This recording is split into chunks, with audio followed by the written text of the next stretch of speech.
Hello everyone, it's Leah Cooper here, and today I'm bringing you a review of the Captive Prince Trilogy by C.S. Pacat. Now, this is probably going to be a little bit controversial, but I freaking loved this trilogy. It has an interesting rep, I think. I went into it kind of blind, but I just kind of heard nebulous rumors about it, and I was really surprised at how tame it was. Like, that's my biggest takeaway. It's like, damn, this book is tame compared to the way people talk about it. But first, let me give you a quick little overview about what this trilogy is about. So the Captive Prince Trilogy is a political fantasy romance adventure. I know, it's doing a lot of things. Drawing on kind of classical themes and classical inspirations. It opens with the fall of Prince Damianos, who is the prince of the kingdom in the south called Achelos, which is very obviously inspired by ancient Greece, when his bastard half-brother decides to fake Damon's death and sell him into slavery, and in doing so claim the throne for himself. Now as a slave, Damon has been sold to the northern kingdom of Ver, which is kind of Achelos' biggest enemy, and he's been given to the crown prince of Ver, a young man named Laurent. This all plunges Damon into a tangled web of politics, intrigue, and backstabbing that's been going on for literal years as Laurent approaches his 21st birthday and therefore approaches being able to take the throne while fighting multiple forces conspiring against him. I feel like that plot summary kind of went not as smoothly as I intended. But the point is, the bulk of the book takes place in Ver, and it centers around Damon being a slave, which is, obviously a radical status change for him. And no one knows who he is, or no one is supposed to know that he is this prince, right? They just think he's a slave. And he's now the personal slave to one of his kind of sworn enemies, this Prince Laurent.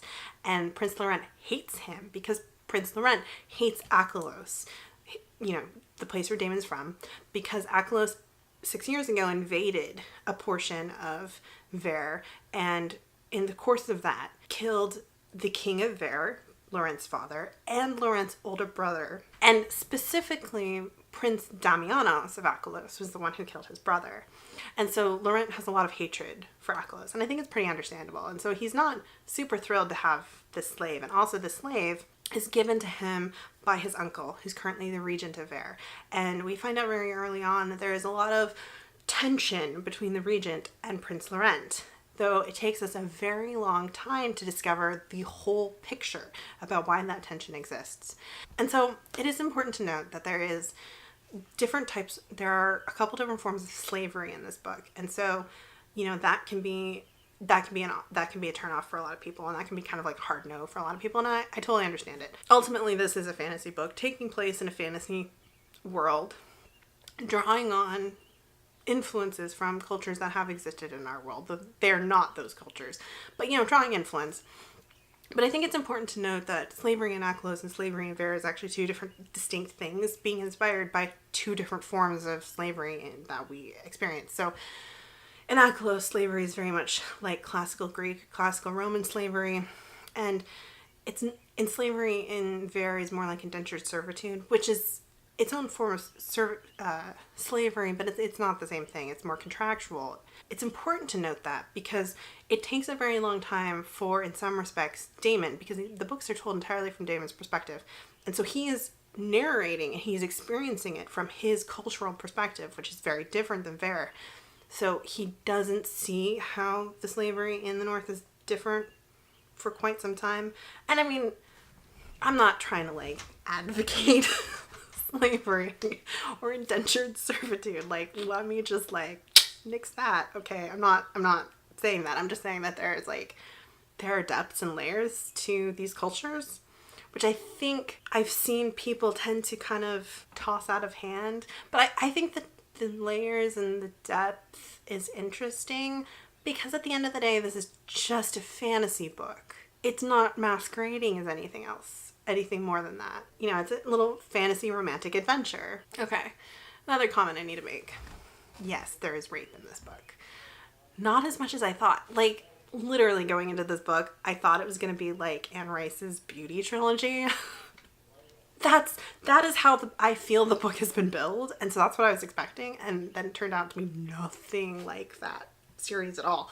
I'm not a fan of that trilogy. Like, that book is about slavery, BDSM, and sex, and nothing else. I mean, like, that book, those books are hardcore and really not to my taste. And that's why I waited so long to read the Captive Prince trilogy, because I thought that's what it was going to be about, and it's not. Captive Prince reminds me actually quite strongly of Alexander, the movie, for, you know, good or bad. That movie, I like parts of it. I really genuinely like parts of it, and then other parts of it are pretty terrible. But, you know, that's kind of what it reminds me of in many respects. So yes, there is a little bit of rape. Some of the rape that occurs, that Damon witnesses, that Damon couches in terms of just being a horrible violation, is not entirely what he thinks it is, because again, he's interpreting things through his cultural landscape, his cultural lens, without really understanding it in the cultural context of there. The thing about this book is that everything you see, witness, or hear has layers to it. It takes time sometimes for all of those layers to be peeled back, and sometimes when a layer gets peeled back,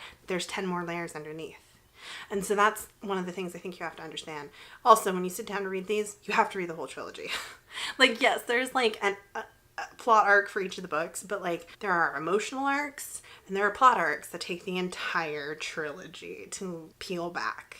And so you really need to just like read all of them. Those are kind of like content warnings. It also features a male-male romance and fairly graphic male-male sex, but even that was not the most graphic thing I've ever read. So again, I was kind of like, as a whole, these books are really tame compared to what I was thinking, but that's fine because they have a really great plot, really interesting kind of politics, like really interesting politics, and fantastic characters. Like, the characters are so complex. Obviously, this book is told from the perspective of Prince Damon. He's kind of a lovable lunk.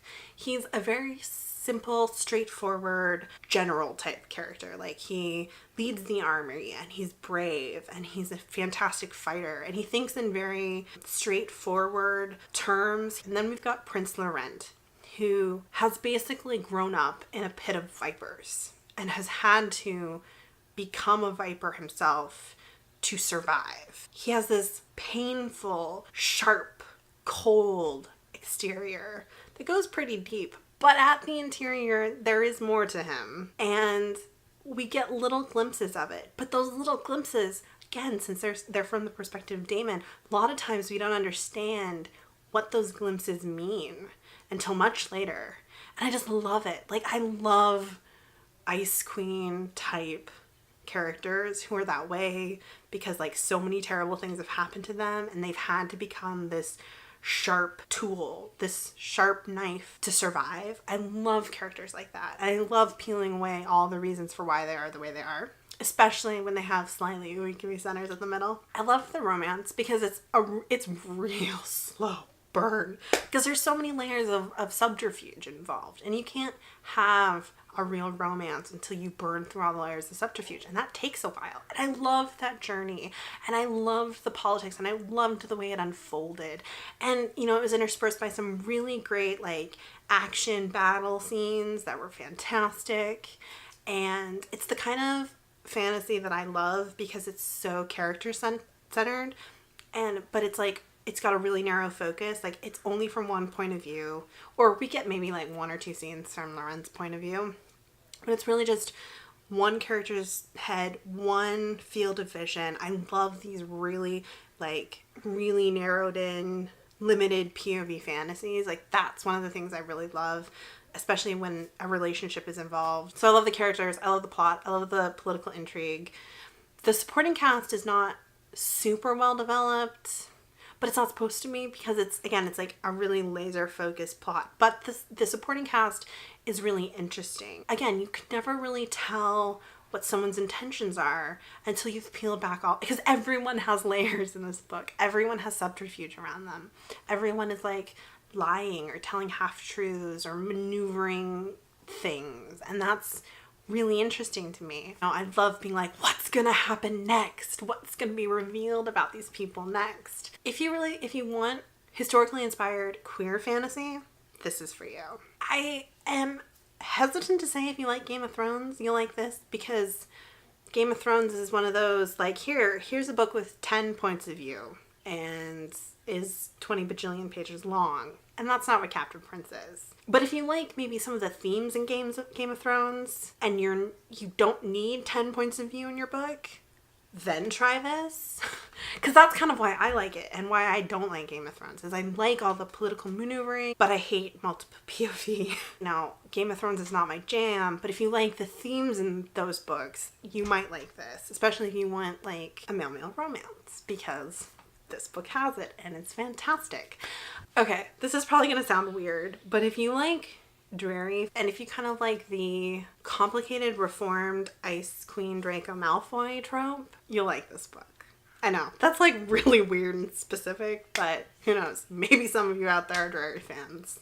If you are, let me know in the comments below, we'll talk about it. If you like slow burn enemies to lovers, this book has it. If you conceptually enjoyed Alexander, but it didn't actually give you what you wanted, I would check this out, because I think it's actually kind of an interesting and good comparison.